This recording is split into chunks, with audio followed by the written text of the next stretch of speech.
जय श्री कृष्ण। अधिक मास या पुरुषोत्तम मास महात्मा एवं कथा 8वां अध्याय। सूर्य जी कहने लगे कि हे तपोधनों, भगवान विष्णु जी और श्री कृष्ण जी के वचन सुनकर नारद अत्यंत प्रसन्न हुए, परंतु प्रश्न करने लगे। नारद जी कहने लगे, हे प्रभु रुक्मणीनाथ, अब वैकुंठ को चले गए। फिर अधिक मास को अपने धाम में बसाया। वहाँ वैकुंठ में बसकर अधिक मास अत्यंत आनंद करने लगा और भगवान के साथ क्रीड़ा करने लगा। श्री कृष्ण के मन से प्रसन्न होकर मलमास को 12 मासों में सबसे श्रेष्ठ कर दिया और सबका भी बना दिया। इस प्रकार भक्तवत्सल भगवान युधिष्ठिर और द्रौपदी को कृपा से देखते हुए अर्जुन से बोले, हे राजसिंह, दुख में डूब रहने के कारण तुम तपोवन में आए पुरुषोत्तम का आदर नहीं किया और वृंदावन चंद्र का प्रिय मास आपके वन में रहने से अनजाने चला गया। भय से दुखित मन वाले भीष्म द्रोण भी नहीं जान पाए और भय के द्वेष से तुमने नहीं जाना।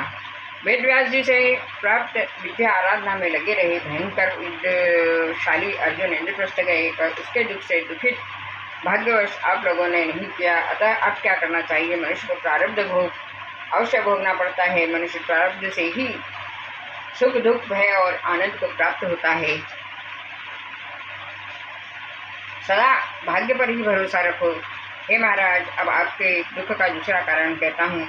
इतिहास पूर्वक इस कथा को अच्छी तरह श्रवण करो। श्री कृष्ण जी कहने लगे, द्रौपदी पूर्व जन्म में महाभाग्यशाली ब्राह्मण की पुत्री थी। कुछ काल में व्यतीत होने पर 10 वर्ष की हो गई। अपने पिता की यह एक पुत्री थी और बड़ी गुणवती और सुंदरी होने के कारण पिता को अत्यंत प्रिय थी। यह पड़ोसी सखियों का सुख देखकर पुत्र पौत्रों की इच्छा करने लगी, विचारने लगी कि ऐसे मेरे भी अच्छे गुण और भाग्य वाले भर्ता और सुख देने वाले श्रेष्ठ पुत्र किस तरह उत्पन्न हों, परंतु प्रारब्ध ने तो पहले ही नाश कर दिया। क्या करूं? क्या किसी मुनि के पास जाऊं या किसी तीर्थ में जाकर वहां पर रहूं? मेरा भाग्य कैसे हो गया है कि कोई भर्ता मेरी इच्छा नहीं करता है। बड़े आश्चर्य की बात है कि मेरे भाग्य से मेरा पंडित पिता भी मोर हो गया है। विवाह काम प्राप्त होने पर भी मेरे जैसे मेरी जोड़ी के वर को मुझे नहीं चौकता। मालिक की के दुख की पीड़ा तथा कुमारी में स्वामी का सुख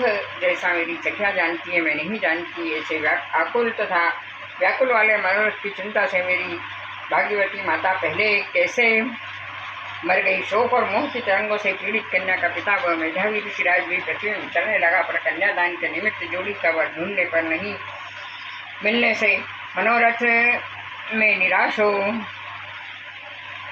हो गया। पुत्री के और उसके अपने दुर्भाग्य से टूटा संकल्प